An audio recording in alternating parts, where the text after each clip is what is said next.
Hello viewers, আজকে আমি আপনাদেরকে একটি চমৎকার টিপস দেখাবো, যে টিপসটি দেখলে মাইক্রোসফট ওয়ার্ড এবং এক্সেলের মধ্যে অবস্থিত ছবি এবং গ্রাফিক্স কিভাবে এক্সপোর্ট করা যায় সেই বিষয়টি শিখতে পারবেন। আমরা চলে আসি যে ফোল্ডারটিতে আপনি মাইক্রোসফট ওয়ার্ড বা এক্সেলের ফাইলটি রেখেছেন সেই ফোল্ডারটিতে। ধরুন আপনি এই ফোল্ডারটিতে মাইক্রোসফট এক্সেল অথবা মাইক্রোসফট ওয়ার্ডের ফাইলটি রেখেছেন, যে ফাইল থেকে আপনি ছবি এবং গ্রাফিক্স এক্সপোর্ট করতে যাচ্ছেন। আমরা এই ফাইলের নেম এক্সটেনশনটি চেঞ্জ করে দিব। যেহেতু এখানে নেম এক্সটেনশনটি দেখা যাচ্ছে না, তাই আমরা যে ফোল্ডারটিতে ফাইল রেখেছি সেই ফোল্ডারে ভিউ অপশনে চলে যাব। ভিউ অপশন থেকে আমরা ফাইল নেম অ্যান্ড এক্সটেনশন এই বক্সে চেক করে দিব।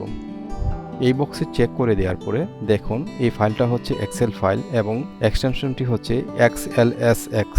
এই এক্সটেনশনটি আমরা রিনেম করে দিব। রিনেমের জন্য কিবোর্ডের শর্টকাট অপশন হচ্ছে ফাইলটিকে সিলেক্ট করবেন। সিলেক্ট করার পরে F2 বাটনে ক্লিক করবেন। ক্লিক করার পরে এখানে আপনি RAR লিখে এন্টার প্রেস করবেন। তারপরে ইয়েসে ক্লিক করবেন। দেখুন ফাইলটি জিপ হয়ে গেছে। এখন এই জিপ ফোল্ডারটিতে আপনি ডাবল ক্লিক করবেন।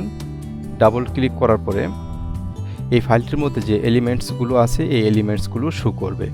এখন আমরা এক্সেল যে ফোল্ডারটি আছে এখানে ডাবল ক্লিক করি।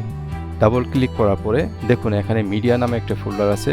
এই ফোল্ডারটিকে সিলেক্ট করে ড্র্যাগ অ্যান্ড এখানে ড্রপ করে দিই। বাস, কাছে এতটুকুই।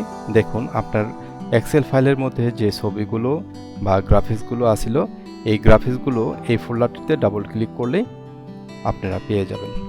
ধন্যবাদ ভিডিওটি দেখার জন্য।